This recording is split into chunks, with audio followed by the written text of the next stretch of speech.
La mujer, por derecho divino, es la maestra en el amor, ¿sí? Y el hombre es el más ignorante.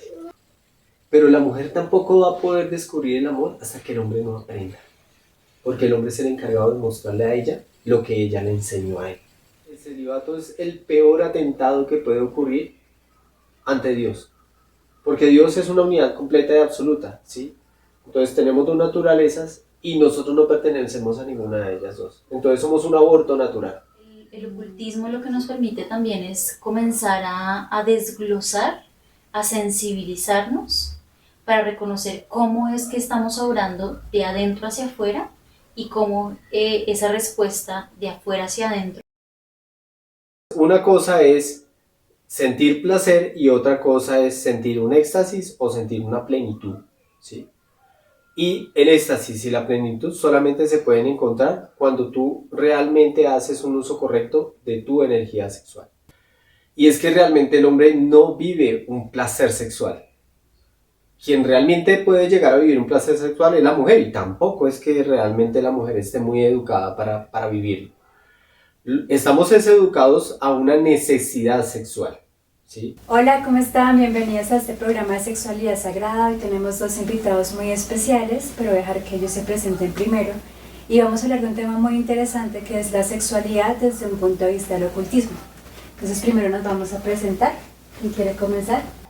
Bueno, buenas noches. Mi nombre es Ricardo López. Soy curandero, ocultista. Manejo la interpretación de los sueños, toda la ciencia onírica. Manejo en el chamanismo todo lo que es las ciencias con el yagé, con yopo, con cambo. Trabajamos la medicina con taitas. Y pues dentro de todos estos misterios, pues también manejo digamos, la ciencia de la energía sagrada. Perfecto. Y aquí pues tenemos a su acompañante del camino, a su esposa, Paloma. Buenas noches, mi nombre es Paloma Osorio. Yo soy artista, soy bailarina, maestra en arte danzario. Comencé el camino de la medicina desde los 14 años, de la medicina del yagé y plantas y otras plantas sagradas. Y prácticamente mis experiencias han sido también muy empíricas y pues este es un espacio como para compartir esas experiencias. Súper. Ustedes nombraron varias medicinas, sería chévere poderlas como presentar a grandes rasgos. Entonces nombraste la ayahuasca, el yopo, El rapé. el rapé. Y hay otras medicinas que no son necesariamente medicinas de consumo. Bueno, también está el cambo, ¿sí? Que es la medicina de la rana. Y también están otras medicinas que se complementan con ellas, que es, por ejemplo, las esencias, o sea, en cierta manera la osmoterapia o la aromaterapia. También están pues plantas medicinales, orientación a través de la alimentación, orientación psicológica, orientación emocional. Entonces, abarcamos realmente o tratamos de abarcar todos los aspectos de la medicina.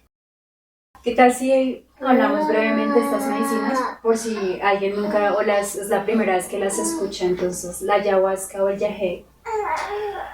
El yagé, que es una medicina realmente tradicional, es una medicina que está compuesta de dos plantas, que es el bejuco, ayahuasca y la enredadera, que es la chaglopanga. Y la mezcla de esas dos plantas nos da a nosotros la medicina tradicional que se llama yagé, ¿sí? Es una medicina que está catalogada como de las medicinas más, digámoslo, más poderosas del mundo en su característica enteógena, que es la que nos lleva a nosotros a la conexión profunda del espíritu, del corazón. Y también está el yopo, que también es una medicina que ya pertenece más hacia la región de los llanos, ¿sí? Que es un árbol, es una semilla que se llama yopo y que también nos permite a nosotros tener esas conexiones profundas con el ser, con el alma, con el espíritu, con la energía de la naturaleza en general. Ya plantas que trabajamos como una medicina correctiva o preventiva a nivel del sistema, que es el que se utiliza como rapé. Está el cambo, que ya es una energía totalmente desintoxicante para nuestro organismo, que es el cambo. Ese sí no es una medicina que digámoslo, esté caracterizada o catalogada como una medicina enteógena o algo así, no, es más un tema ya fisiológico, ¿sí? Que va a depurar nuestra sangre. Está la otra medicina, que es el ayahuasca, que también se puede utilizar también hoy en día lo vemos casi como una medicina casi que recreativa, pero no es una medicina recreativa, es una medicina que realmente es muy efectiva de acuerdo a la forma en que se maneje, que también nos puede, digámoslo, permitir tener o como correctiva o como preventiva, ¿sí? Además de que es un gran alimento. También se trabaja con el tabaco, ¿sí? Pero una correcta manera de hacerlo, digámoslo como del aspecto sano, limpio, ¿sí? No es simplemente un contacto magnético, que realmente es el orden de las cosas con el tabaco, y ya lo que son las esencias, que es poder manejar las diferentes sensibilidades, digámoslo como los estímulos que nosotros podamos tener a nivel psicológico y a nivel emocional, energético, que las esencias pueden, digámoslo, direccionar o canalizar esos picos de energía que nosotros tenemos y que buscan mantenernos en un estado más armónico. ¿Sí? Eso es como en términos generales. Muchas gracias por la explicación. Bueno, ya pasando entonces de este repaso general de las medicinas, pasemos a hablar del ocultismo. ¿Cómo definirías tú el ocultismo? Porque la palabra per se, para muchas personas occidentales, ya como mucho miedo, ¿no? La han como satanizado mucho. Pero pues el ocultismo no tiene nada que ver como con esas creencias o paradigmas que nos han inculcado. ¿Cómo definirías tú el ocultismo? Bueno, el ocultismo, más que la palabra en sí, es la esencia de lo que ella representa, ¿sí? Ocultismo viene de la palabra de lo que está oculto, de lo que está velado, ¿sí? Porque en el ocultismo se utiliza más la palabra velado, ¿sí?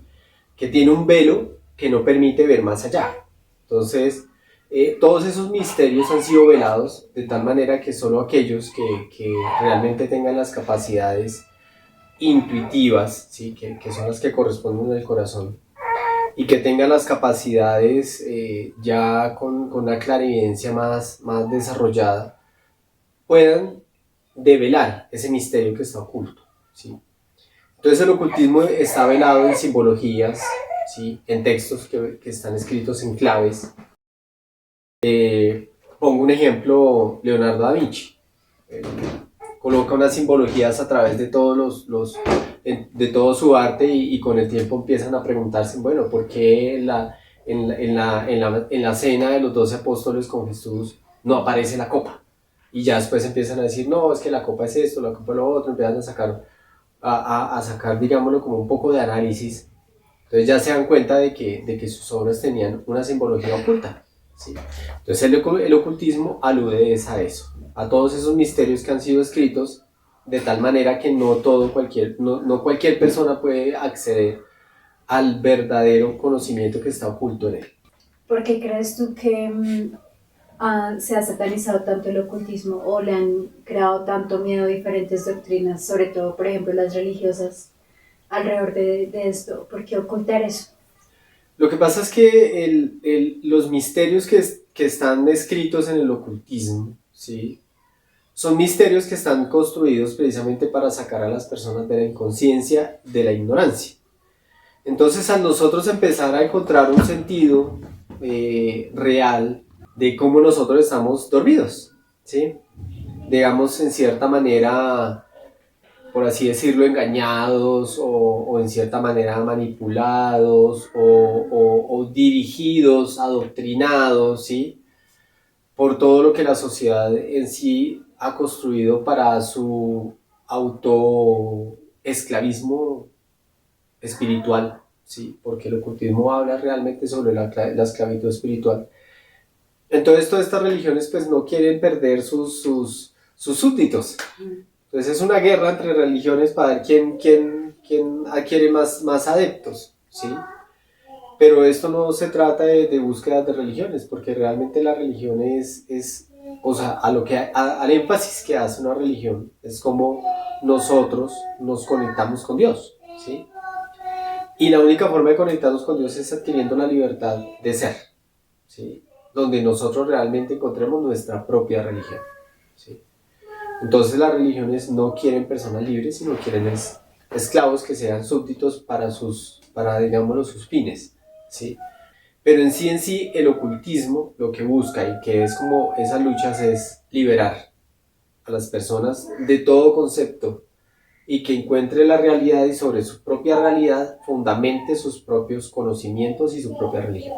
Vamos a mirar el concepto de ocultismo con sexualidad, porque la sexualidad ha sido un tema muy tabú a lo largo de los últimos siglos en nuestra sociedad occidental, bueno, y oriental también, pero pues en esta realidad en la que estamos nosotros ahorita.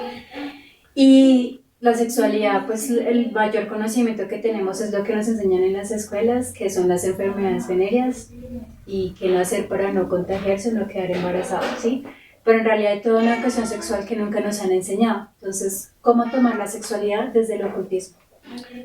El ocultismo lo que busca a través digámoslo, de esos misterios profundos del espíritu, ¿sí? Es cómo ligar la carne con el espíritu, ¿sí? Porque nosotros tenemos dividida el espíritu de la carne y ambos son un complemento, ¿sí? Porque la sexualidad se convierte en un aspecto tabú o eso que no es de Dios, ¿sí? Que es pecado. Que es pecado, que no es de Dios, y eso se convierte como en la trampa para que el espíritu no surja, ¿sí? Y es todo lo contrario, ¿sí? Entonces el ocultismo que le dice a uno, no, venga, es que el orden realmente pertenece a la creación y nosotros ante todo somos creadores. Y así como somos a imagen y semejanza del creador, nosotros somos imagen y semejanza de la creación. Entonces, ¿qué sucede? Que nosotros tenemos nuestro centro creador, que es la sexualidad, ¿sí? Porque de ahí es donde vienen los hijos. Y es el centro creador y es la fuente de la creatividad y de lo que nosotros podemos crear en todos los sentidos de la vida. Entonces, ¿qué sucede? Que si no conocemos realmente el enfoque que tiene la sexualidad sobre todo lo que corresponde a nuestras vidas, estamos perdiendo el material o la materia prima con la cual nosotros podemos conservar la lucidez de la creatividad. Y la creatividad abarca todos los escenarios de la vida, como el arte, ¿sí? Como el desenvolvimiento social, como los liderazgos en los entornos, como la capacidad de orientar, la conservación de su sensibilidad.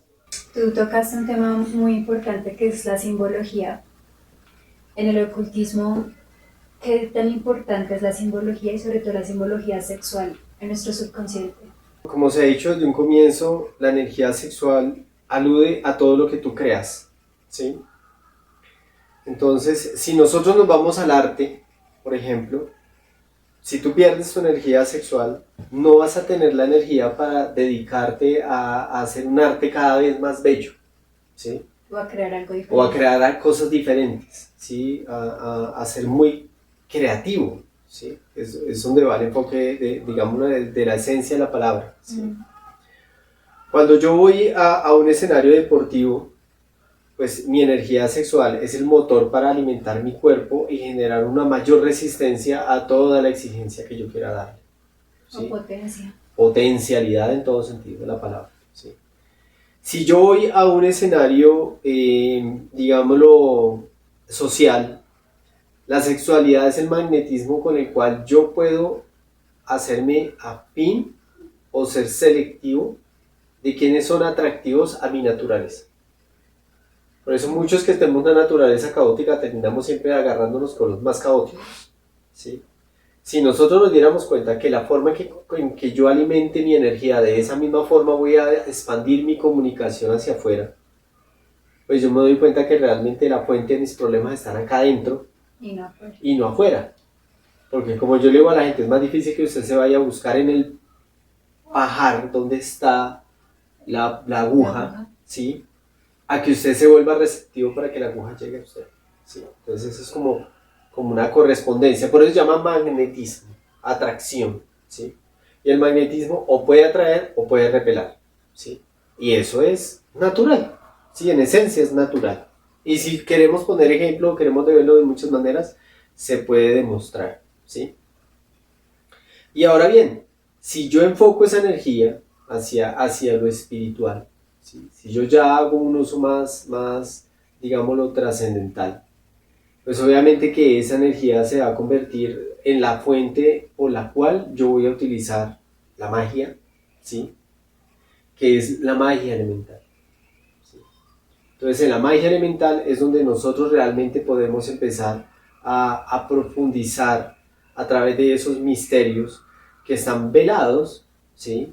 En la magia elemental están velados y en los cuales tú empiezas a develarlo en conjunto con el mismo misterio de tu poderte develar en tu parte oscura, en tu luna oscura. En el momento en que tú te empiezas a develar, todos los misterios que están velados, como las simbologías, ¿sí? Empiezan a coger un sentido, ¿sí? Ejemplo, tú coges un pentagrama y dice, bueno, y esa estrella, pues dicen, sí, un pentagrama es la representación del hombre perfecto. Bueno, ¿y cómo yo llego a ser un hombre perfecto? Pues ¿por dónde tienes que empezar? Por tu sexualidad, ¿sí? Entonces por eso la simbología siempre va a aludir a que el hombre luche por trascenderse a sí mismo. Por eso la importancia de la simbología. La simbología siempre te va a llevar o va a orientar al hombre a buscar la perfección. Porque la simbología es un lenguaje por el cual nos están mostrando la perfección universal. Tú ves un cuadrado y a ti ¿qué te dicen? Esa es la perfección de los 4 elementos. Tú ves un círculo y te dicen es la perfección de un todo, ¿sí? Y cuando tú miras el cuadrado y te dicen que es la perfección de los 4 elementos, pues usted tiene que encontrar la perfección de los 4 elementos a través de la energía sexual, ¿sí? ¿Por qué? Porque la energía ¿Qué sexual... son los 4 elementos internamente? Internamente nosotros, como cuerpo, está la tierra, los huesos, el agua, la linfa o la sangre, ¿sí? El aire en el oxígeno, porque el oxígeno es el que alimenta y el que permite que todo se mueva. Grandes enfermedades ocurren en las sangres por falta de oxígeno, y lo primero que hacen las células es empezar a morirse. Se envejecen, entramos en estado de oxidación, ¿sí? Y el fuego es la vitalidad, ¿sí? Ahora, si yo transporto eso a la sexualidad, mucha sexualidad es demasiado rígida. Eso es una sexualidad tierra, o hay una sexualidad que puede ser demasiado movida, sí, de mucha energía y demás, pero no tiene fuego. ¿Sí? Y hay una sexualidad que es sentida, ¿sí? Y esa sexualidad es agua, ¿sí? Cuando nosotros conocemos que la sexualidad tiene que aludir a los 4 elementos también, y donde tenemos que buscar un equilibrio en todo ello, o sea, tú no puedes ni dejar que el agua se desencauce, ¿sí? Porque si no la persona entra en estados profundos. Por ejemplo, la sexualidad lleva muchísimo a las personas al alcoholismo. ¿La histeria? El alcoholismo. El alcoholismo, sí. Por eso mucha gente termina matando a su pareja, celándola, metiéndole un tiro, metiendo un tiro. El alcoholismo es una fuente esencial del mal uso de la energía sexual en el agua. Mira tú. ¿Sí? Cuando está dirigida hacia el fuego, es una sexualidad violenta. ¿Sí? Cuando está dirigida hacia la tierra, es una sexualidad por intereses personales. O materialistas. Materialistas. ¿Sí? Y cuando es una sexualidad en el aire, es una sexualidad racional. Porque la tienes en la mente. ¿Sí? Entonces, tú estás así con una persona y le dices, no, mira, es que yo siempre tengo sexo 15 minutos y no más. O su mente está... O su mente está pensando por ahí en otras 1000 cosas y no está acá. En otras 1000 personas no está con la pareja, sino está con todas las mujeres que ha visto en las revistas o en las películas de pornografía, en todo lo que... O en la o la protagonista de una película de cine. ¿Sí? Entonces, claro, todo ese desconocimiento de ese ecosistema que involucra tantas cosas, y si nosotros no encontramos cuál es nuestra naturaleza de ser dentro de ese desenvolvimiento, pues no nos damos cuenta de que gran parte, o yo diría que casi todas las simbologías, siempre van a aludir a que el hombre se tiene que encontrar a sí mismo. Ahora, hay una simbología que es la simbología máxima, que era lo que hablábamos hace un momento, de la sexualidad, ¿sí? Y es la medicina universal. Y esa simbología está representada por el caduceo de Mercurio, ¿sí? O la serpiente alada, ¿sí? También. Y ahí nos están mostrando a nosotros que la fuente de todas las enfermedades que existen, su origen es la sexualidad. ¿Sí? Su origen es la sexualidad. Todas las enfermedades. ¿Por qué? Porque esa es la puerta. ¿Sí? O tú abres la puerta hacia el cielo, o tú abres la puerta al infierno. O tú te conviertes en un ángel, o tú te conviertes en un demonio. Eso es lo que... No hay puntos medios. No hay un punto medio. No hay un punto medio. El único punto medio es el que rechaza la sexualidad. Que Ese sería es el una único especie punto. de... Un celibato. Un celibato. Un celibato. Y según los misterios de la naturaleza, el celibato es el peor atentado que puede ocurrir ante Dios. Porque Dios es una unidad completa y absoluta, ¿sí? Entonces tenemos dos naturalezas y nosotros no pertenecemos a ninguna de ellas dos. Entonces somos un aborto natural, ¿sí? Porque nos definimos realmente en nuestra esencia natural. Porque eso es algo que, o sea, si hay seres que hay malos, son naturalmente malos y así nacieron y así van a ser hasta que la divinidad disponga si van a cambiar su polaridad natural. Ok, Pero la naturaleza respeta eso, ok. ¿sí? O sea, como que de alguna manera hace parte de... Hace de parte de ese caos, ¿sí? Y el otro se define en su otra naturaleza, pero el que rechaza la sexualidad es un aborto natural porque no pertenece a nada. Por eso tantos conflictos con los curas y la religión, ¿no? Muchos de ellos, por tratar de llegar a ese punto del celibato, pierden su cauce. Totalmente, pueden perder su cauce. Es como Y una terminan resistencia. haciendo, claro, generan tanta resistencia a su propia naturaleza que después su propia naturaleza los hace perder de sí mismos. ¿Sí? Y ahí es donde nace la barbarie de ese tipo Las aberraciones. de aberraciones. Y Se las convierte- monjas. Igual. Igual también ellas manejan, o sea, digámoslo que en el hombre hay una exploración más agresiva, ¿sí? Y en la mujer es una estimulación más, digámoslo como reservada, pero es terriblemente maligna, ¿sí? Porque las monjas son las que muchas veces hacen que aparezcan los demonios, encarnen, ¿sí? Y ahí es donde nacen pues todo lo que eso ya es otra historia larga, las posesiones, ¿sí? Porque las mujeres tienen la gran capacidad con su energía sexual no canalizada de materializar entidades. Y cuando no está bien canalizada, pues son entidades negativas, digámoslo así. Sí, porque es que las monjas pueden llegar a copular con entidades. Porque las mujeres entran, por eso ellas es adentro, el hombre es más afuera. Ujú.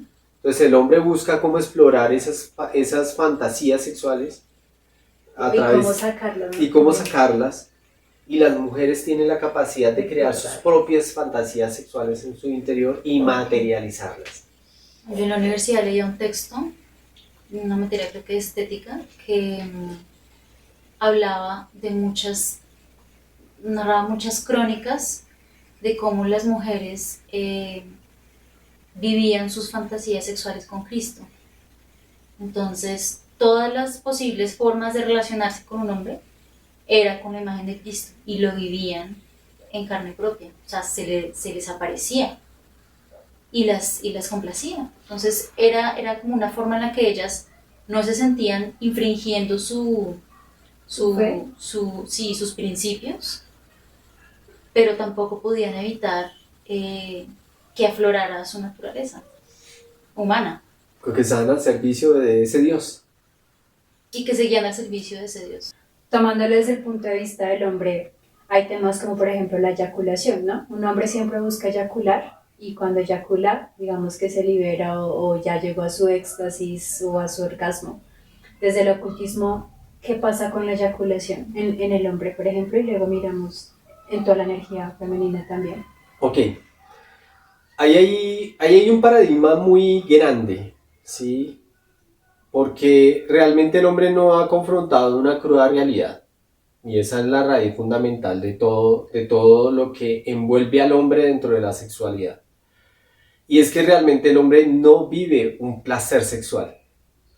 Quien realmente puede llegar a vivir un placer sexual es la mujer, y tampoco es que realmente la mujer esté muy educada para vivirlo.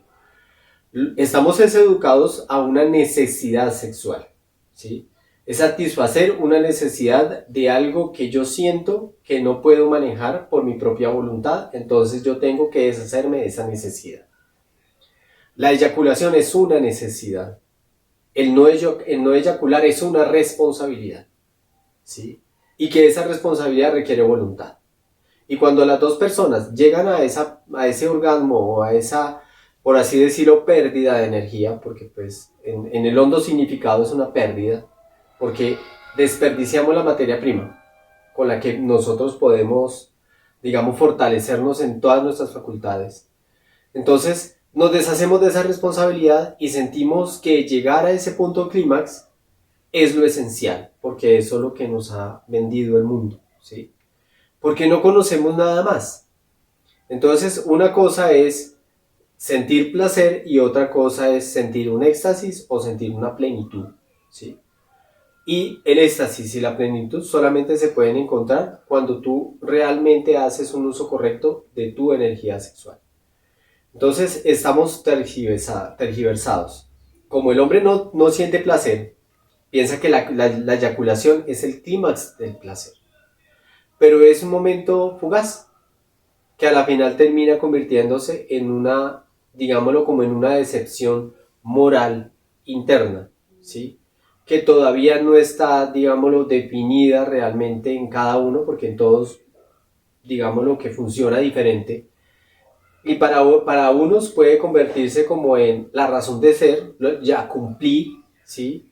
Para otros es como sentirse, digámoslo, en cierta manera deprimidos, débiles, porque se puede digámoslo, expresar de muchas maneras, ¿sí?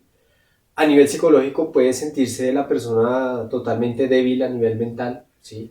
Entonces podemos durar mucho tiempo en recuperarnos de una relación sexual. Entonces, más o menos, a grosso modo, es como la realidad. Entonces podemos decir como que, o sea, por niveles, entonces la búsqueda del placer, o bueno, encontrar placer está aquí, pero el éxtasis y la plenitud están aquí arriba. Total. La mayoría busca esto y creen que lo logran por la eyaculación, pero pues eso es como una ilusión y lo verdadero está acá y se logra por medio de no eyacular. Exacto. ¿Sí? ¿Qué pasa cuando un hombre logra no eyacular?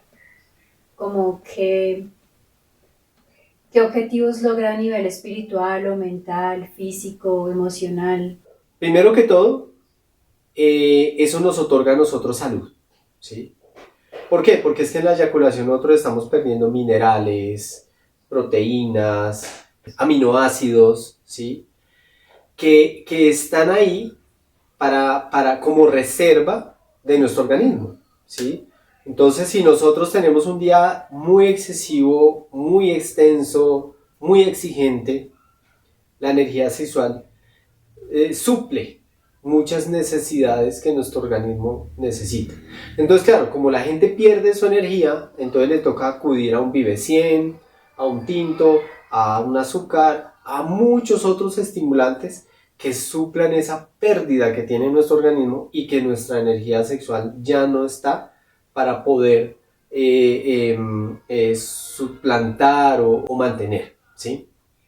Ahora bien, algo que tenemos que tener muy presente es que la energía sexual se alimenta, es digámoslo como el canal más atractivo a la energía solar. Entonces, dígase, por ejemplo, que una planta como la sábila puede vivir sin estar sembrada en la tierra. ¿Por qué? Porque ella se alimenta de de energía solar. Entonces, ¿eso qué indica? Que si la planta puede sobrevivir solamente con la luz solar, nosotros nos alimentamos de esa energía solar y hace casi lo mismo, ¿sí? Entonces, si nosotros tuviéramos que vivir mucho tiempo sin sol, esa energía nos mantendría a nosotros vivos, ¿sí? Entonces, ¿qué sucede? Que cuando yo pierdo la energía, prácticamente pierdo toda mi luz o toda mi energía solar, mi batería, ¿sí? Prácticamente funciona de la misma manera. Nosotros recibimos energía solar por todo nuestro cuerpo, porque nosotros somos como una planta, ¿sí? Nuestras células son como unas hojas, y todos son receptores de energía.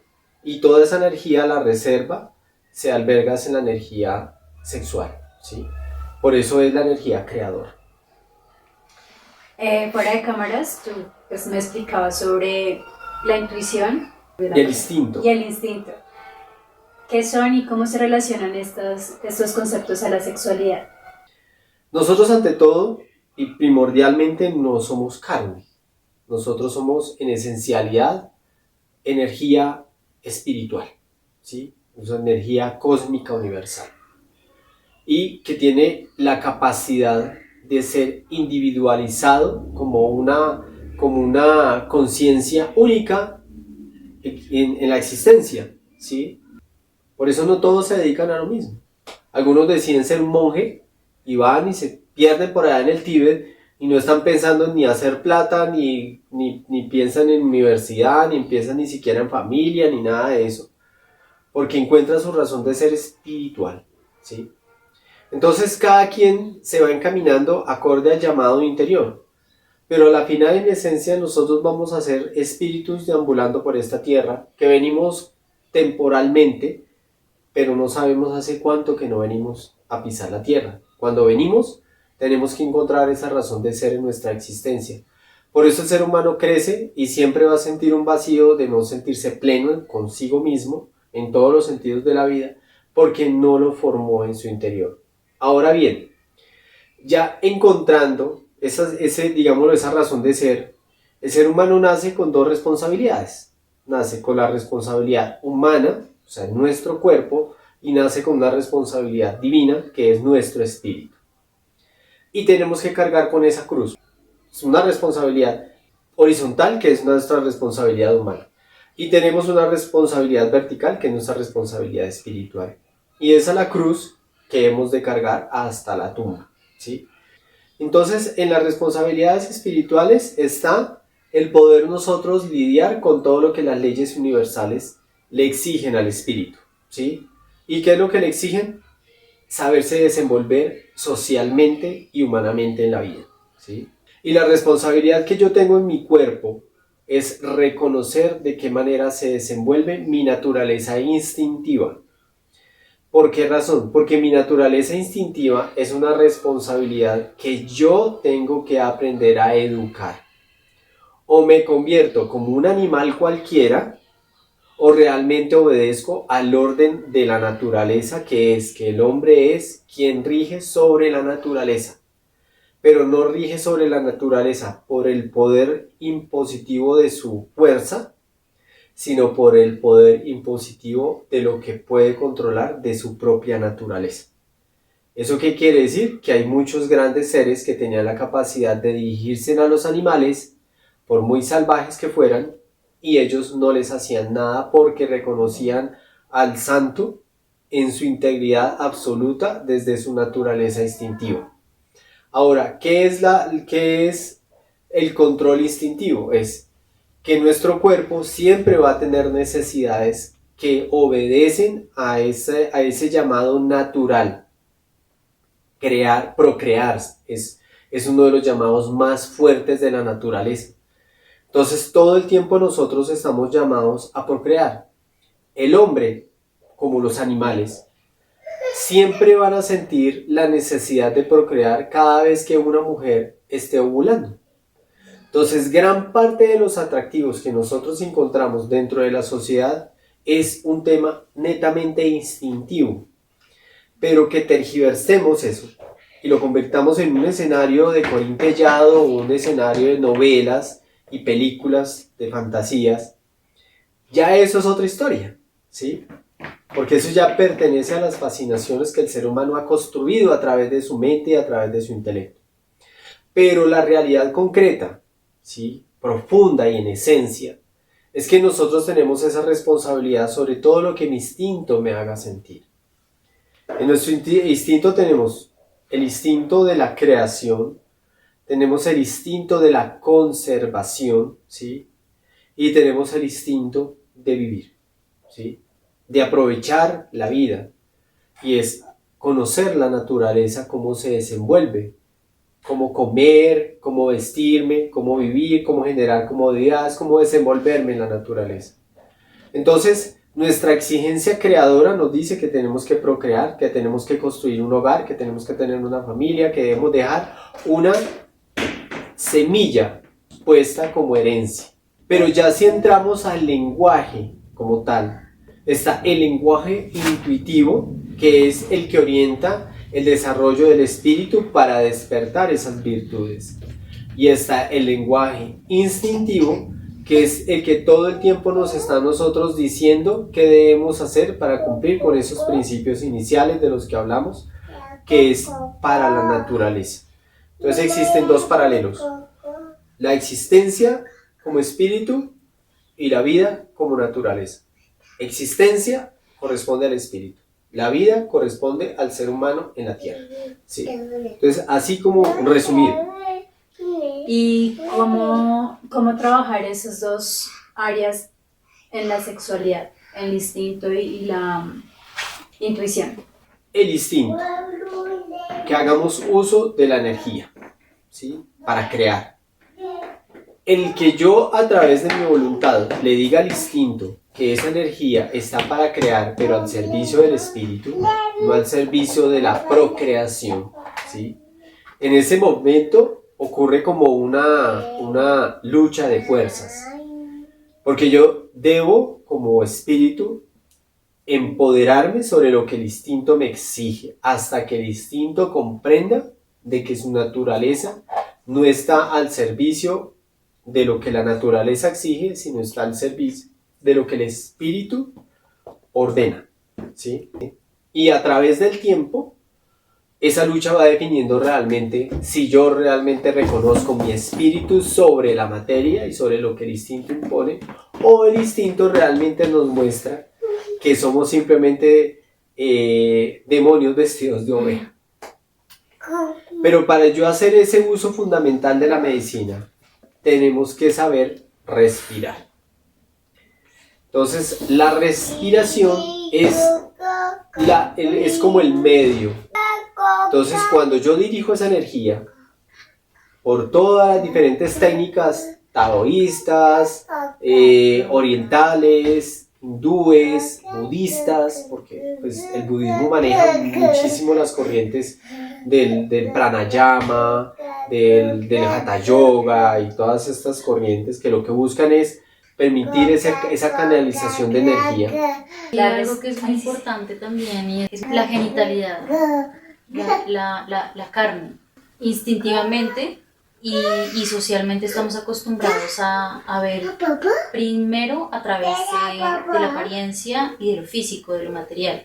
Cuando uno comienza a indagar en estos procesos del manejo de la energía, es muy importante comenzar por hacer más sutil todas las cargas y todas las formas o todos los canales a través de los cuales nos alimentamos. Todos los sentidos se alimentan. Todos los sentidos reciben estímulos que cargan ese magnetismo que cada persona guarda internamente.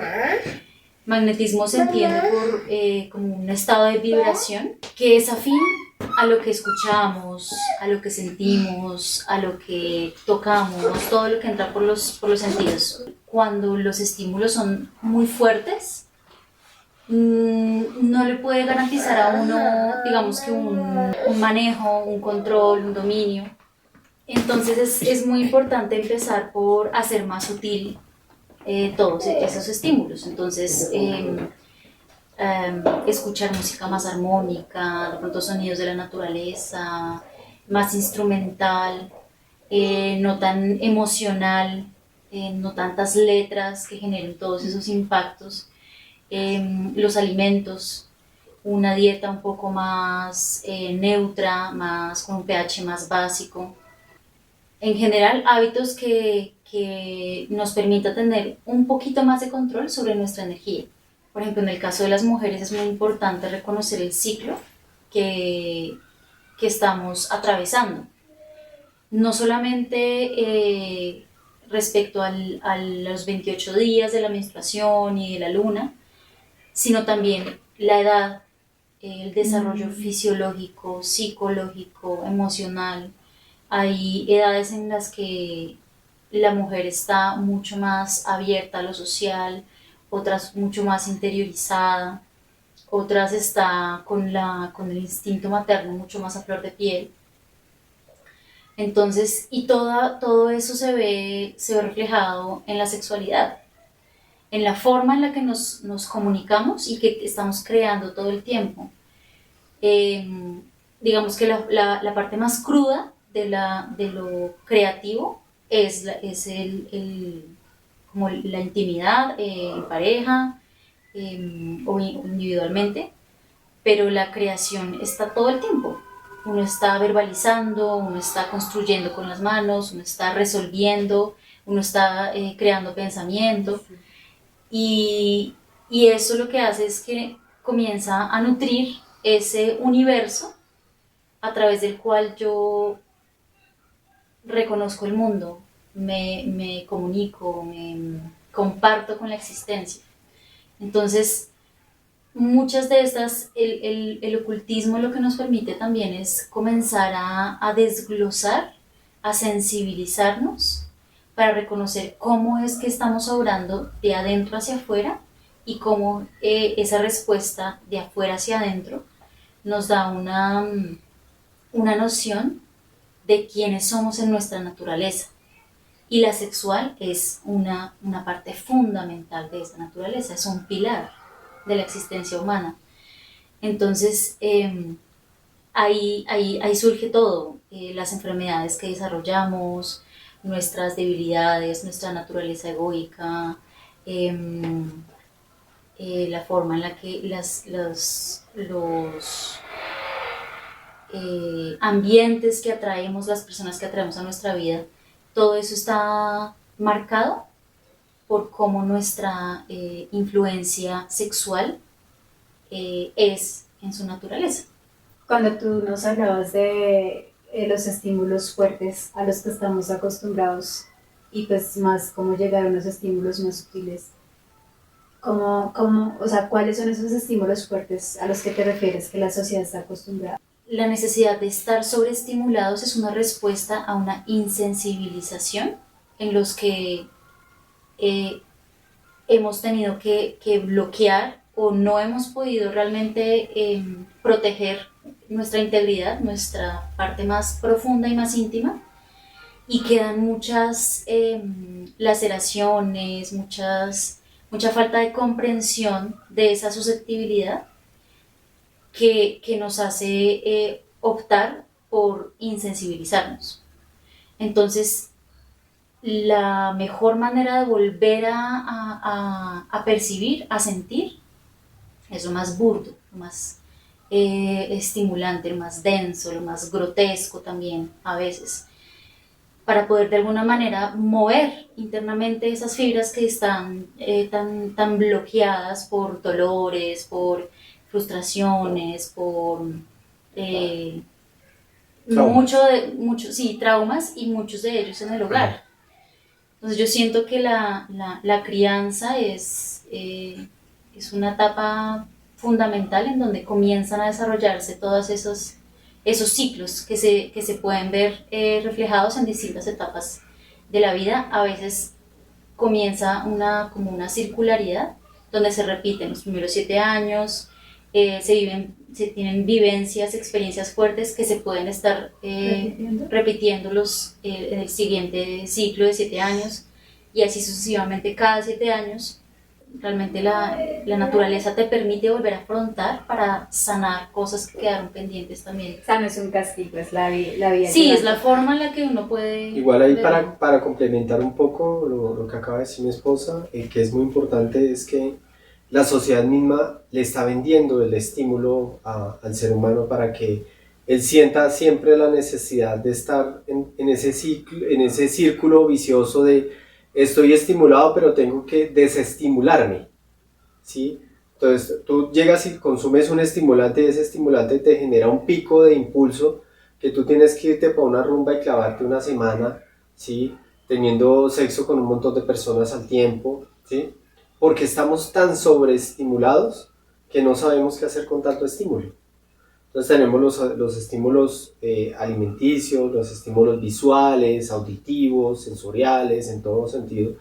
Entonces todo el tiempo estamos sintiendo que tenemos que hacer algo con todos esos estímulos y más el estímulo natural que es el sexual. Entonces pues tú te conviertes en una bomba atómica, todo el tiempo estás sobreestimulado.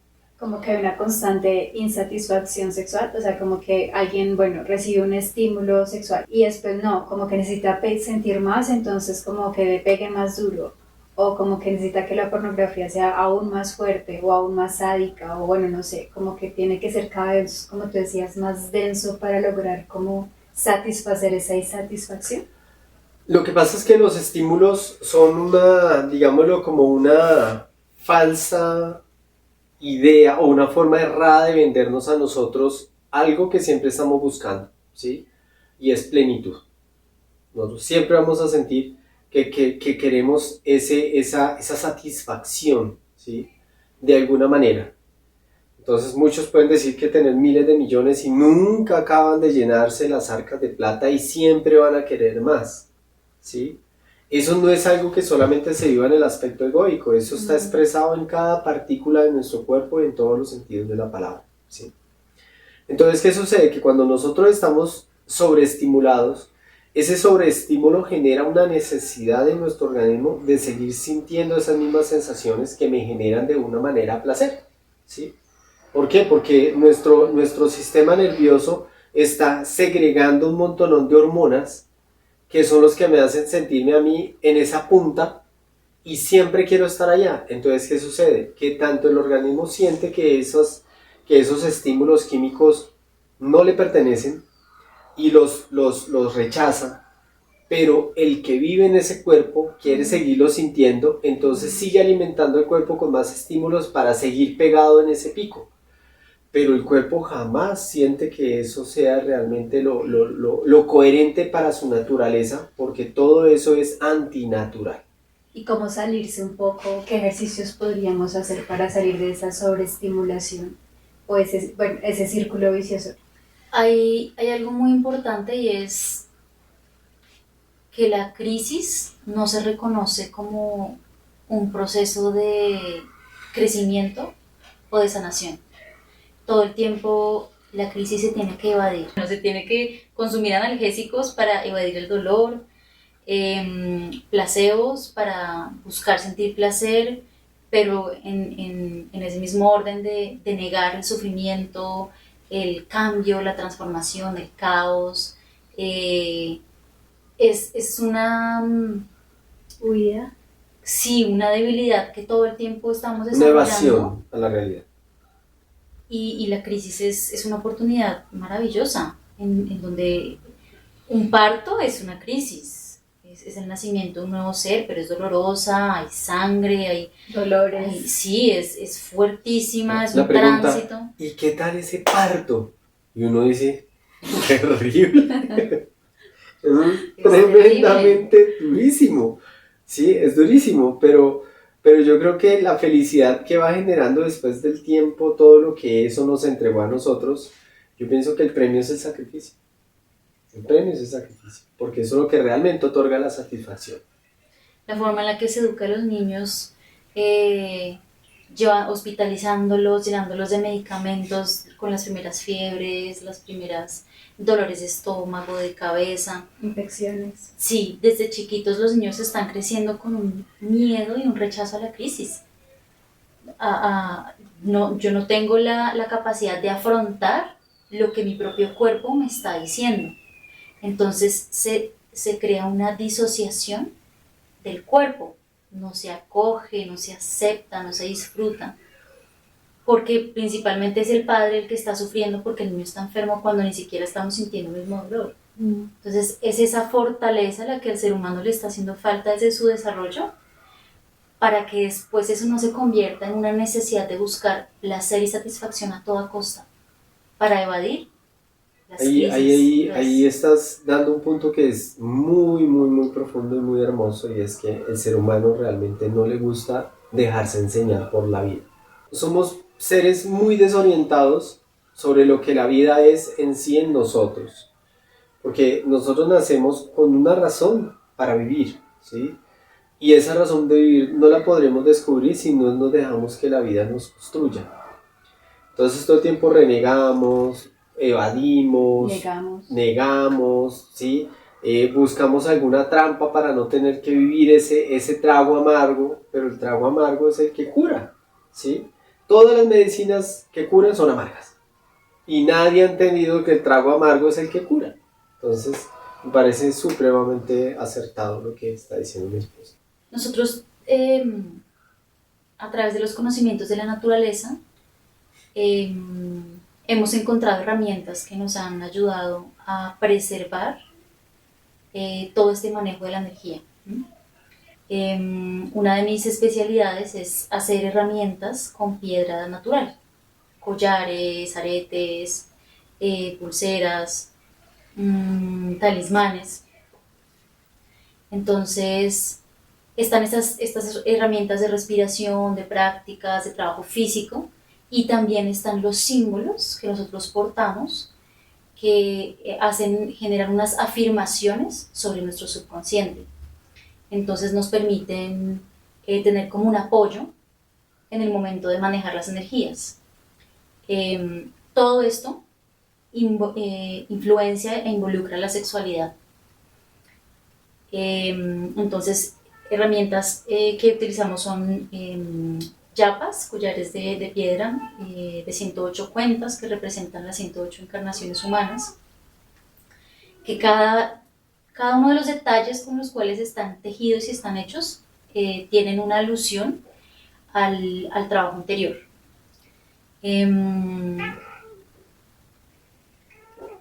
Todos los seres humanos nacemos con unas influencias astrológicas naturales, que independientemente de nuestras creencias y nuestras ideologías, se pueden descifrar a través de esas influencias, que es lo que hace la astrología. Estas son herramientas que nosotros tenemos, que hemos estudiado a través de los años, para hacer más, para fortalecer ese camino que está muy fundamentado en el manejo de la energía sexual. Entonces buscamos que haya que sea muy integral, no solamente la sexualidad se maneja cuando estamos en intimidad con nuestra pareja, sino todo, absolutamente todo, está generando un lazo, un tejido, en donde tratamos de que la dieta sea muy importante, la forma en la que llevamos los lazos con nuestros familiares, las responsabilidades con la materia, con el mundo. El uso de la palabra. Mi compromiso, si me comprometo verbalmente, procuro cumplir esa palabra, porque también es mi energía creativa que se está negociando en esos vínculos. La forma en la que educamos a los niños, la transparencia, la relación con su cuerpo, hacer una intimidad mucho más liviana para ellos, sin tantos complejos, tabúes, con una comunicación muy clara. Estos son tus genitales, tienen este nombre, se cuidan así. Y hoy en día pues dejan todo a la escuela o tabú y chao, nunca se habla de eso, así mucho como uno se embaraza y ya. Eso es algo que yo anhelo poder dejar en las nuevas generaciones, principalmente en mis hijas, y es salir un poco de lo que yo aprendí, que era mientras usted tenga condón, haga lo que quiera, y poder realmente culturizarlas sobre qué implica desde toda esta parte mucho más holística de lo que es involucrarse con alguien. Ya no estamos limitados a una sola forma de ver las cosas, a un solo medio, a la radio, el televisor, y es una oportunidad también para llegar a muchas personas que tal vez tienen inquietudes afines a lo que estamos tocando en este momento y que pueden ser respuestas muy profundas para el resto de su vida. Pero, por ejemplo, ¿qué pasa en el caso de las personas que se declaran asexuales? Hay casos que yo conozco de que por temas... Porque es abstinencia, pero no por resistencia. No, lo que pasa es que en muchos casos, y hoy en día se está viendo muchísimo eso, es que hay tantas drogas que están reemplazando tantos desarrollos hormonales, Okay. ¿sí? Que llegan a un punto en que los estímulos hormonales se deterioran tanto que ya no sienten nada. Sí, ya se vuelven ¿Sí? daños Porque es que fisiológicos. la correspondencia es instinto y de ahí empieza el desarrollo de todo. Si el instinto no prende, no arranca la locomotora hacia el espíritu, que era pararse de cabeza. Okay. ¿Sí? Porque pues la naturaleza instintiva pues tiene un orden. Sí. Entonces hay personas que por ejemplo toman unas drogas que conozco que son ¿para qué? Para inhibir para inhibir los procesos físicos, ¿sí? Dolores, contracciones musculares, todo eso. Y esa droga totalmente acaba con la virilidad o acaba con el líbido de la mujer. Te pongo un ejemplo. Wow. Las personas que hacen gimnasio y se aplican todos esos esteroides se convierten en personas impotentemente sexuales. Entonces, ¿qué pasa? Que cuando una persona se vuelve ya impotente sexual, el ser impotente sexual también es impotencia mental en la sexualidad y emocional en la sexualidad, porque no hay la mecha que prenda. Ahora, eso es una historia larga, lo que tiene que ver con el aspecto pasional, cómo funciona, ¿sí? Porque una cosa es hablar cómo es la sexualidad, otra cosa es cómo eso se expresa en la vida, cómo funciona todo el ecosistema de la sexualidad a nivel energético, a nivel hormonal, a nivel astral, por los sueños, ¿sí? Entonces eso abarca todos los planos, ¿sí? Porque las personas tienen tantos sueños así como fantasiosos, y muchos pueden albergar las fantasías de su sexualidad en los sueños, pero en la realidad nunca pueden desarrollarla. O sea, la sexualidad desde un punto de vista occidental actual es 2 cuerpos y ya, no pasa nada más. O 3 o 4. O bueno, los que los que puedan estar en la fiesta. Pero son solo cuerpos. Sí. Desde una sexualidad un poco más consciente se tienen en cuenta muchos otros cuerpos, ¿no? El emocional, el afectivo, el astral. O sea, como qué otras cosas influyen para de pronto las personas que creen que es solo algo físico y ya, se acabó el cuento y chao. Bueno, eso es muy bonita la pregunta, porque realmente poder uno explorar todos esos aspectos de la sexualidad dependen muchísimo de que realmente nosotros podamos encontrar el lazo de unión con la pareja, ¿sí? Si ese lazo de unión con la pareja no se logra, digámoslo, encauzar bien, el resto no se puede manifestar y solamente nos vamos a quedar en el principio carnal. Ok. ¿Sí? Y para que ese principio pueda aflorar en nosotros es la intención real con la que tú realmente buscas a tu pareja. ¿Sí?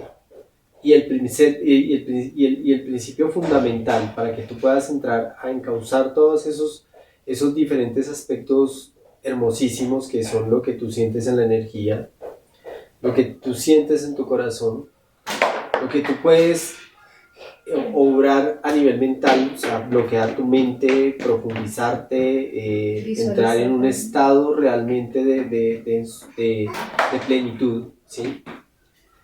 Dependen muchísimo del cariño y el querer estar con la pareja, pero no por sexo. Algo más allá del deseo carnal. Es una necesidad que realmente llama al alma, de conectarse uno con su complemento. Sí, o sea, sí funciona. O sea, la mujer no simplemente le abrió las piernas al mar y Dios se apareció. No, porque si la mujer realmente comprende cómo funcionan esas puertas internas que ella tiene, ella se va a encargar de guiar al hombre. ¿Sí? Por eso es tan importante que la mujer se conozca. Y dialogue lo que la mujer, porque es que muchas veces las mujeres callan pensando que el hombre con el silencio podrán descubrir su necesidad, y no es así. ¿Sí? ¿Por qué? Porque prima el sexo, entonces. Sí. O sea, usted entra al mundo, pero mire a ver qué hace. Ahí prima el sexo. Entonces el hombre simplemente va a tratar de explorar a la mujer a través del sexo y no va a encontrar nada. ¿Sí? ¿A qué te refieres con que no va a encontrar nada? No va a encontrar nada en el sentido en que no va a poder sensibilizarse ante todos esos requisitos que la mujer necesita para abrirse, ¿sí? Porque la mujer es como una flor, ¿sí? Cuando tú logras abrirla completamente, puedes sentir la fragancia que ella tiene en su interior. Y si no estoy mal, creo que dice como que y la mujer se abre es más desde el corazón, ¿no? Que desde cualquier estímulo súper extraordinario, metódico, físico, sexual. Sí, la única forma, y la mujer ha perdido ese norte, ¿sí? Porque la mujer llegó también a pensar, o su naturaleza llega a pensar que ella solo necesita satisfacerse, pero no la llena nada. Nada la llena, ¿sí? Y por eso hoy en día la mujer se queja tanto del hombre, ¿sí? Porque no la llena. Ahora, ¿por qué no la llena? Porque ella no le ha enseñado al hombre cómo llenarla. Entonces, hay una frase muy hermosa que yo le explico a las personas. Yo le digo, mira, la mujer, por derecho divino, es la maestra en el amor, ¿sí? Y el hombre es el más ignorante. La mujer te va a enseñar a amar y va a doler, ¿sí? Porque la mujer le va a exigir de 1000 maneras y el hombre solamente va a pensar que tiene a la mujer más mamona del mundo, ¿sí? La mujer le va a enseñar. Pero la mujer tampoco va a poder descubrir el amor hasta que el hombre no aprenda. Porque el hombre es el encargado de mostrarle a ella lo que ella le enseñó a él. Entonces, o sí nos complementamos o no vamos a comprender. Un trabajo en equipo. Es un trabajo en equipo. Ya pues para ir terminando, ¿qué tal si nos cuentan un poco los espacios que ustedes ofrecen para las personas que se quieren acercar a ustedes? Igual con su permiso, pues yo voy a dejar obviamente todo lo que ustedes tienen, sus páginas de internet, su canal de YouTube, bueno, toda la información que ustedes quieran compartir. Entonces, si alguien quisiera comunicarse con ustedes o acceder a sus talleres o qué espacios ofrecen. Totalmente libre. Nosotros tenemos los espacios de sanación, que es en las fincas donde se da la medicina, ¿sí? Eso pues tiene un costo por toda la logística y todo lo demás. Tenemos otro espacio que es el de formación, que es, en este caso lo estamos haciendo todavía en nuestro hogar. Ese espacio de formación se están tocando temas todo el tiempo sobre la existencia, donde se trata de desmenuzar de la forma más pedagógica cómo desenvolvernos nosotros en la vida en todos los aspectos. En la página pues ahí hay muchas conferencias de muchos años donde van sobre temas específicos y que las personas pues por ellas mismas mirarán si son afines y podrán encontrar a través de esos misterios respuestas. Tenemos otro espacio que es de pronto el de la comunicación directa conmigo, ¿sí? Donde por ejemplo trabajamos la lectura de los sueños, donde se hace un cobro mínimo porque pues un sueño puede representar una hora y media de trabajo. Y también el diálogo personal de sus situaciones. Hay ciertos aspectos de los conocimientos que nos llevan a nosotros a de pronto necesitar una retribución por el esfuerzo, y hay otros espacios que no vamos a pedir ningún tipo de retribución porque ante todo la sabiduría no debe tener precio. Bueno, una de las cosas en las que yo aporto como a todo este trabajo de las medicinas es la fabricación de las esencias y los aceites. Son unas esencias que llevamos muchos años haciendo, son muy especiales, es una trinidad, son tres, una es herbal, una es solar y otra es dulce. Y ya digamos que hay otras que se hacen con base en lo que la persona necesita. Entonces a mí, por ejemplo, me dicen, mira, quiero un aroma relajante que me sirva para pebetero, o quiero un aroma más energizante que me sirva para masajes. Entonces, de acuerdo a eso, fabricamos los aceites que necesiten. Los collares o cualquier creación en piedra natural con base en la astrología. Entonces se mira la carta astral y, bueno, tu planeta más fuerte o más armónico es este, qué relación tiene con las piedras naturales. El ojo de tigre es más solar, entonces tú, como eres más solar, te sirve un collar de ojo de tigre. Ese es como un estudio que se hace también desde la astrología y los talismanes. También hacemos formación de personas que quieran indagar en las plantas sagradas. ¿Sí?